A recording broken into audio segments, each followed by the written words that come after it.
Boa tarde para você. A Petrobras anunciou que haverá redução no preço da gasolina nos postos de combustíveis. Mas em Mato Grosso, esse desconto no preço deve ser menor. O novo preço da gasolina já está na placa dos postos de combustíveis. Neste, em Cuiabá, caiu de R$ 6,49 para R$ 6,39, uma queda de 10 centavos, menos que os 14 centavos anunciados pelo governo federal. O litro de gasolina vendido pela Petrobras às distribuidoras custa R$ 2,57. O Sindicato dos Postos justifica os valores diferentes, destacando que o ICMS cobrado pelo Estado na gasolina aumentou no dia 1º. A redução de 5,2% no preço da gasolina feita pela Petrobras significa 14 centavos no preço da gasolina A, que é a gasolina vendida para as distribuidoras. Na distribuidora, essa gasolina vai ser adicionada com 30% de etanol anidro e vai formar a gasolina C, que é a gasolina vendida para os postos. Até ontem, em Cuiabá, nós observávamos uma redução por parte das distribuidoras entre 3 e 4 centavos. Não sabemos se isso vai aumentar ou não. Deve aumentar porque a redução do preço da gasolina foi maior do que essa. Mas o posto só vai poder fazer essa redução à medida em que a distribuidora diminuir para ele. Vamos aguardar aí, eles estão com certeza terminando os estoques que estavam comprados num preço maior e nos próximos dias aí nós devemos observar então essa redução no preço das bombas. Quem paga a conta, ou seja, o consumidor final, se divide entre o lamento e a comemoração. Tá bom esse preço. Poderia cair, mas a gente sabe como é que tá a situação. Mas o preço tá legal. Pouco, né? Poderia ser muito mais, né? Quanto mais ou menos? Ai, pelo menos R$1, né?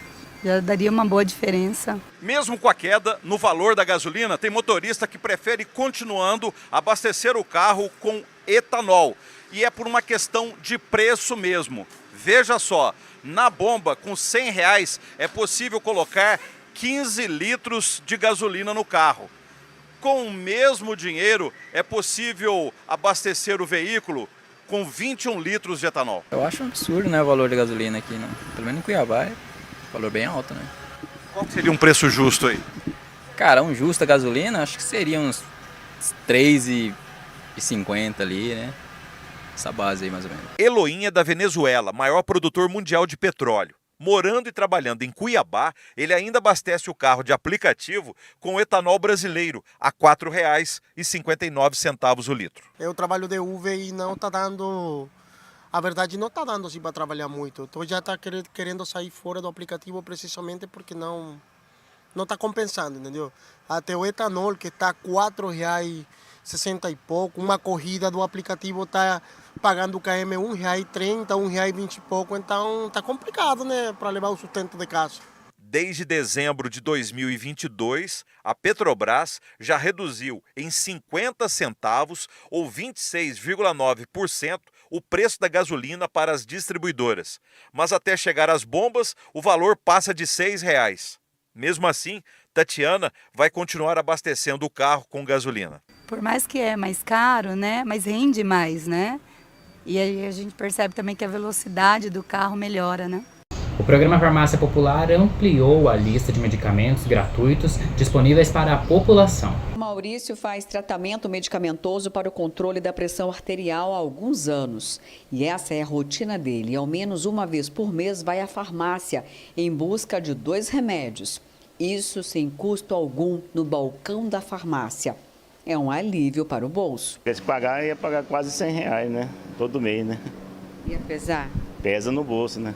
Com esse projeto, esse programa do governo federal é muito bom para a população, né? Que dá para custear menos, né, a despesa, né? Para conseguir os medicamentos da farmácia popular é preciso estar com a prescrição médica atualizada.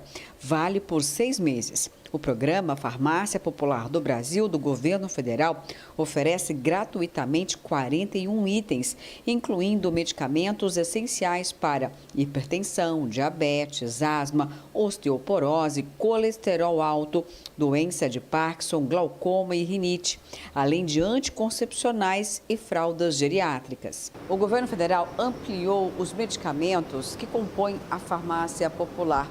Mas o Sincofarma faz um alerta. Isso não quer dizer que as farmácias particulares que aderiram ao programa terão à disposição todos os medicamentos. É que existe um grande problema. As farmácias estariam tendo prejuízos financeiros.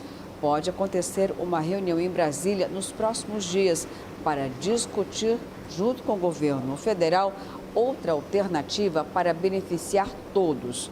Quem faz o uso dos medicamentos e também as farmácias. Através da BC Pharma, tentando abrir um canal de comunicação com o governo para explicar para ele, para o governo federal, que não adianta só incluir produtos. A farmácia, ela é um comércio.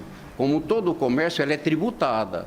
E para ela cumprir com a estrutura física, a despesa da estrutura física, farmacêuticos e toda a estrutura física, mais os tributos, ela precisa de uma retribuição sobre o valor de custo da mercadoria. Segundo a avaliação da Sincofarma, esse descontentamento por parte das farmácias credenciadas resulta muitas vezes na falta de alguns medicamentos da lista da farmácia popular disciplinada pelo governo. Inclusão de novos produtos é ótimo o programa, mas não é bom, não está sendo bom para as empresas. A gente tem levantado e tem estudos que a retribuição do governo federal em relação aos produtos da farmácia popular, muitos não estão compensando. Então não há um desabastecimento nacional de produtos, mas há uma falta generalizada de alguns itens no programa Farmácia Popular do Brasil.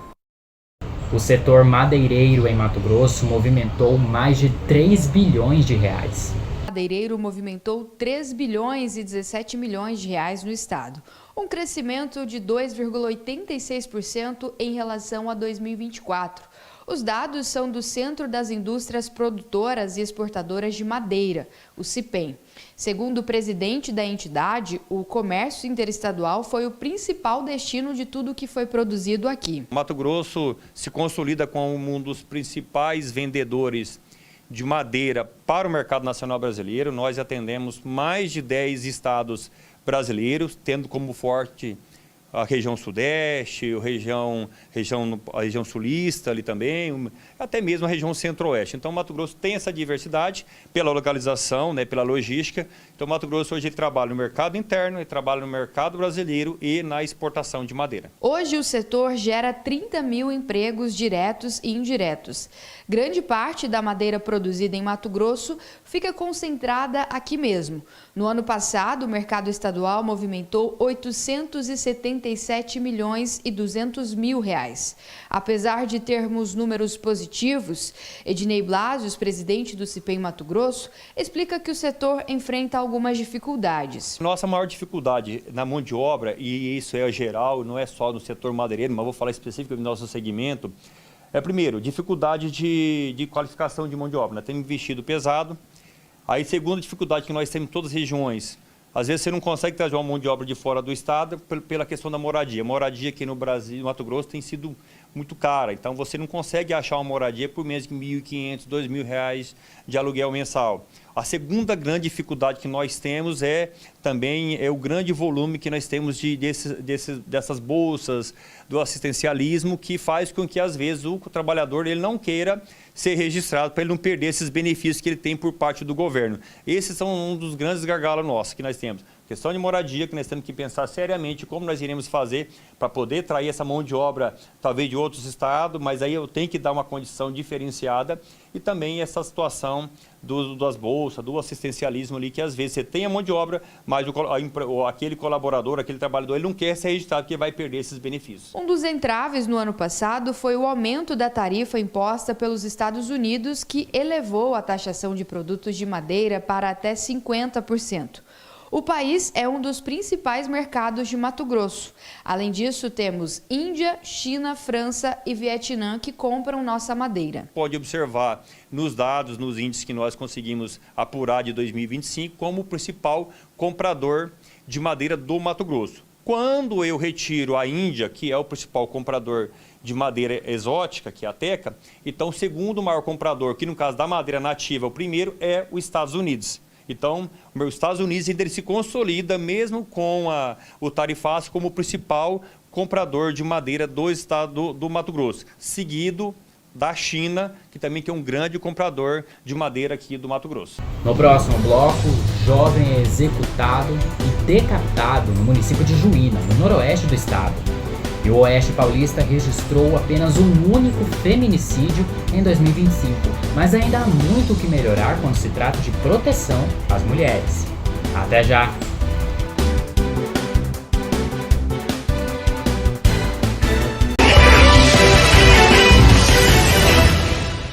O Oeste Paulista registrou apenas um único caso de feminicídio em 2025. Apesar do número baixo de registros, isso não quer dizer que as mulheres estão 100% protegidas. Ainda há muito que ser feito para garantir de fato a proteção às vítimas de violência. Ela pode não deixar marcas visíveis, mas quase sempre termina em silêncios, traumas, insegurança e até morte. Começa com a agressão contra a mulher, mas pode chegar ao feminicídio, que é caracterizado pela lei brasileira como o assassinato de uma mulher motivado por ódio de gênero. Ter suporte neste tipo de situação, antes que o pior aconteça, é essencial para garantir proteção e responsabilização dos agressores. Bom, aqui na cidade a gente tem uma rede protetiva, de acordo com o Plano Nacional de Proteção à Mulher, todo município é obrigado. Então, Delegacia da Mulher, temos os CRAS e os CRES, que são centros de referência no acolhimento, que é exatamente isso, ligado à Secretaria de Assistência Social. Temos também a Casa Abrigo, que é uma casa regional, sigilosa, mas ela não é anônima, então a gente tem que divulgar, porque a mulher sabe que se ela tiver em necessidade, em risco eminente, ela tem onde se abrigar com seus filhos, seus dependentes, para fugir de uma situação de risco de morte. E o que falta, né? O que falta é uma vara especializada da violência doméstica, que é o fórum que vai cuidar exatamente desses casos, que vai melhorar a agilidade, o tratamento mais humanizado, e a mulher vai se sentir segura. Dados do painel 180 do Ministério dos Direitos Humanos e Cidadania apontam redução nos registros de violência contra a mulher em Presidente Prudente. Em 2025, houve queda de mais de 50% nos protocolos de denúncia, além de diminuição no número de denúncias e violações registradas. Diminuição também no número de feminicídios registrados pela DDM, a Delegacia de Defesa da Mulher. E contrariando os dados nacionais, que bateram recordes em relação aos números de feminicídios, com 1.470 casos no país em 2025, aqui em Presidente Prudente os índices caíram. Em 2024, foram registrados 3 feminicídios. Já em 2025, um caso foi contabilizado, uma queda de 66%. Nós entendemos que a diminuição dos números reflete a importância da vítima denunciar, procurar ajuda, registrar os fatos, pedir medida protetiva. Isso vai implicando numa diminuição de casos futuros, implica a diminuição da violência, impede o escalonamento da agressão. Isso acaba refletindo nos números. A delegada ainda destaca que a atuação preventiva, o acompanhamento das vítimas e o fortalecimento da rede de proteção têm sido fundamentais para reduzir os casos mais graves. O feminicídio é o ápice da agressão, que muitas vezes ela começa assim de forma sutil e vai evoluindo, há um escalonamento da violência até culminar nesse ato extremo. Por isso, mais uma vez, reforço a necessidade da vítima procurar ajuda e denunciar logo no primeiro ato de violência, ainda que ela entenda que aquela violência seja mínima para ela, porque é importante, sim, ela denunciar e ela impedir que isso evolua. Os números mostram que é possível avançar, mas o combate à violência contra a mulher e ao feminicídio precisam ser constantes. Informação, acolhimento e denúncia continuam sendo as principais ferramentas para salvar vidas. Educar a sociedade para que homens parem de matar mulheres também é necessário. Educar a população, crianças, adolescentes, adultos, porque é naturalizado na nossa sociedade que a violência contra as mulheres é assim. O que é naturalizar? Posso agredir, posso matar, posso violentar meninas e mulheres, porque eu vivi isso dentro da minha casa, por exemplo. Meu pai fazia isso com a minha mãe, mas a educação é um passo, porque a lei prevê que se todo crime ele é uma construção social, então a prevenção também é. Então a gente tem que educar. Como seria bom se Mato Grosso registrasse somente um caso de feminicídio, ou melhor, se não registrasse nenhum caso de feminicídio. Até porque o nosso estado, como a gente viu nos últimos dias, é ranking quando se trata de violência contra a mulher. Possamos seguir o exemplo do Oeste Paulista para que a sociedade mato-grossense evolua e se conscientize. A seguir, jovem é sequestrado, torturado e decapitado no município de Juína, no noroeste do estado. E uma operação prende um jovem suspeito de espalhar conteúdo nazista aqui no estado. Até já!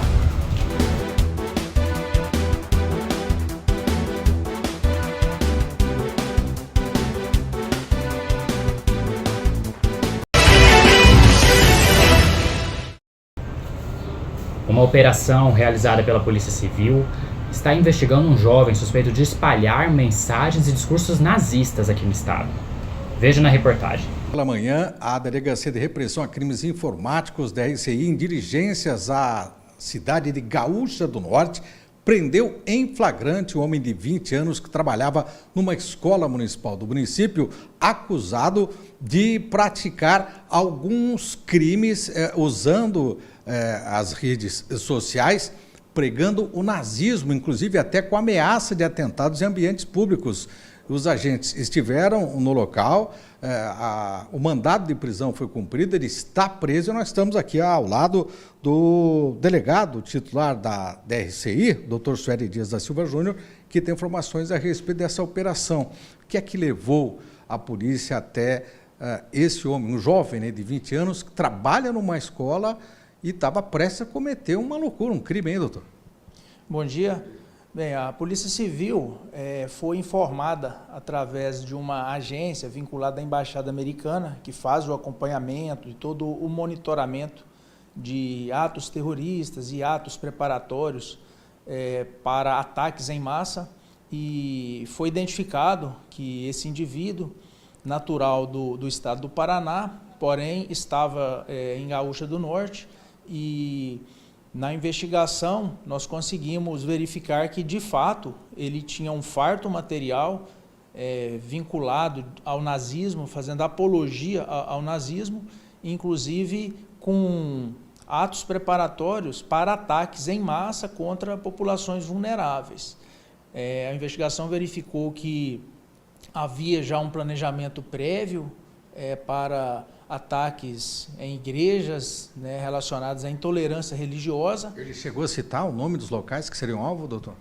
Não houve citação, porém no material preparatório, né, havia farta correspondência de onde seriam esses locais. E também em escolas contra população vulnerável, de grupos vulneráveis, né, principalmente população negra. E como ele trabalhava numa escola do município de Gaúcha do Norte, pode ser, não temos essa informação ainda, que essa escola potencialmente fosse um dos alvos. Isso, poderia ser, mas nós conseguimos antecipar, a prisão dele foi pedida e o Poder Judiciário deferiu e nós cumprimos a prisão na data de hoje, razão pela qual a ameaça foi cessada, pelo menos no presente momento. O acusado tem algum antecedente criminal ou não, doutor? Não tem passagens criminais, porém tem esse perfil voltado para a prática de atividades de apologia ao nazismo e ataques massivos contra grupos vulneráveis. Nós vemos aqui nas imagens divulgadas pela Polícia Civil algum material que foi preso com ele, mas não vimos armas. Ele tinha algum armamento? Apenas armas brancas, porém nós não descartamos que possa existir arma de fogo em algum local dissimulado, ou mesmo que ele estivesse em processo de aquisição de armas de fogo, porém armas brancas haviam com fartura. Okay. Ele vai ser transferido para Catal ou vai ficar preso lá? Qual é o procedimento agora? A Polícia Civil vai encaminhá-lo ao sistema penitenciário, à Polícia Penal, que dará a devida destinação dele em sede de custódia. Qual é a pena prevista em crimes como esse, doutor? A pena para apologia ao nazismo, em razão da qualificadora de exercer pelos meios de comunicação, é de 2 a 5 anos de reclusão.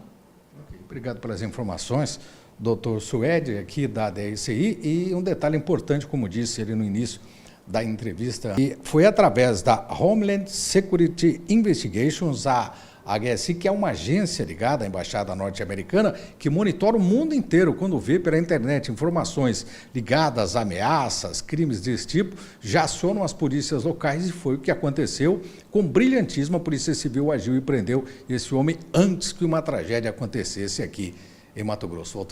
Um jovem foi sequestrado, torturado e decapitado no município de Juína, no noroeste do estado.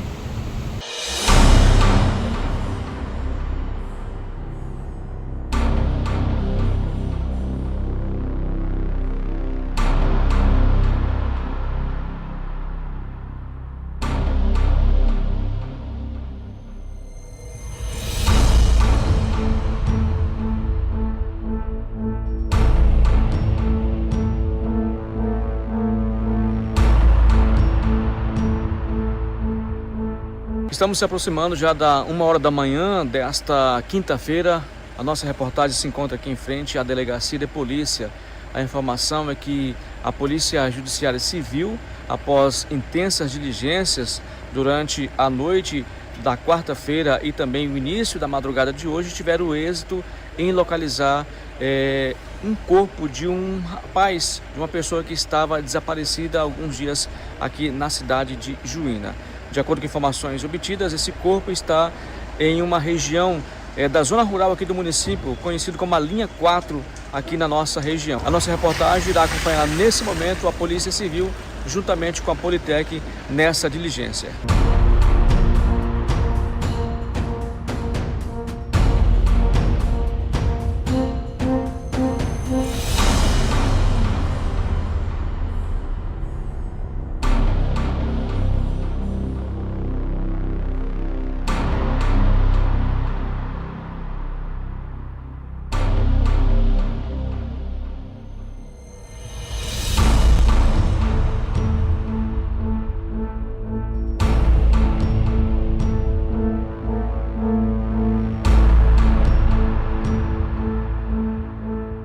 Depois de alguns minutos, chegamos aqui na linha 4, exatamente nesse ponto que nós estamos aqui, nessa região de mata, que o corpo de uma dessas pessoas que estavam desaparecidas aqui no município de Juína foi encontrado. Esse rapaz aqui, por enquanto ainda não foi identificado, ele está decapitado, a cabeça está ao lado do corpo. Nesse momento, a perícia oficial e identificação técnica realiza o exame de local de crime. Pelo menos 6 adolescentes foram conduzidos à delegacia de polícia envolvidos, na verdade, com este crime. Além de diversas porções de substância de drogas foram encontradas pelos policiais civis durante uma diligência que perdurou à tarde e também à noite da última quarta-feira. E claro, já entrando na madrugada desta quinta. E nós estamos acompanhando aqui todas as diligências e a informação também de que um outro corpo foi desovado em um rio aqui da região. Pela manhã de quinta-feira, as equipes tanto da Polícia Judiciária Civil e da Politec irão diligenciar na tentativa de localizar mais este corpo aqui no município de Juína. Pelo menos 2 homicídios registrados nas últimas horas aqui no município de Juína. A informação de que essas pessoas que foram mortas aqui no município de Juína tenham sido sequestradas por membros de organização criminosa aqui da nossa cidade, pelos modus operandes que vêm ocorrendo nos últimos tempos, não só em Juína, mas também em toda a região, onde eles acabam sequestrando as vítimas, torturando e depois executando. E se não bastasse, acabam filmando toda a execução. Os trabalhos da Polícia Judiciária Civil, como dissemos, continuam ao longo desta quinta-feira. No caso desse corpo encontrado, na noite de hoje, uma das orelhas foi arrancada, possivelmente entregues para o possível mandante, portanto, deste crime.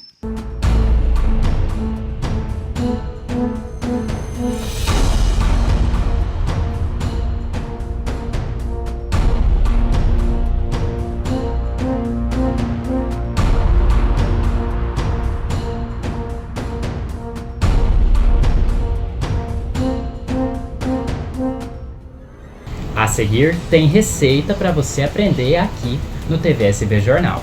Continue conosco. Até já!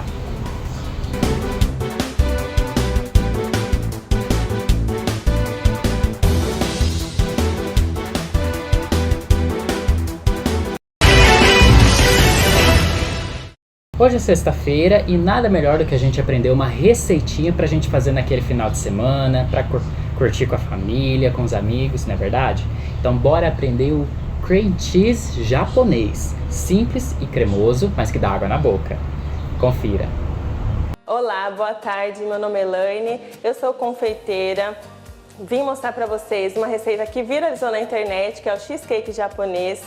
Eu sou confeiteira há 5 anos e vira e mexe aparece uma receita na internet que a gente fica curioso para saber, né, o que viralizou. Então aqui eu vou mostrar para vocês como que faz, passo a passo, é super rápido, super facinho. Vamos aos ingredientes? Os ingredientes são 450 gramas de iogurte grego tradicional, 120 gramas de biscoito caramelizado, 50 ml de café com açúcar ou sem, no caso aqui da receita eu estou usando sem açúcar, e 20 gramas de cacau em pó, que é uma colher de sopa.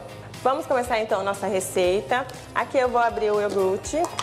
Agora a gente vai colocar os 50 ml do café. Aí agora nós vamos mexer esse café aqui com o iogurte, misturar bem. Ele vai ficar numa consistência cremosa, assim, ó. E agora a gente vai colocar aqui as bolachas, do jeitinho que você quiser, tá? Que a gente vai colocar numa fileirinha. Aí aqui nós vamos preenchendo completamente. Aí já quase acabando aqui, ó. Você preenche todinho o pote, vai afundando elas assim, ó. Aí vai ficar assim, ó, toda preenchida. Aí para finalizar, a gente vai polvilhar um pouquinho desse cacau em pó aqui em cima. E depois disso a gente vai fechar e colocar na geladeira por 2 horas. Então depois de 2 horinhas o nosso doce tá pronto. Vou pegar aqui para vocês. E eu vou chamar minhas amigas para provar comigo e o meu filho. O Gabriel, meu filho, a Natália e a Gabi. O meu já tá aqui prontinho, já coloquei, eu vou colocar para eles. Esse doce, você pode usar a sua criatividade. Você pode colocar também creme de avelã, cacau em pó, pode colocar também doce de leite, que fica uma delícia. Dá água na boca, né? O TVSB Jornal termina por aqui. Outras notícias ao longo da nossa programação e a gente volta a se encontrar na segunda-feira. Amanhã é sábado, tem o TVSB Repórter com os nossos documentários e também tem Jornal do Campo e logo mais no finalzinho da noite tem o Notícias do Dia para levar informação para você, tá bom? Obrigado pela companhia, pela audiência e pela preferência. E para rever todos os nossos conteúdos, acesse a nossa página no YouTube que está aparecendo aí na tela para você. Até segunda. Tchau, pessoal.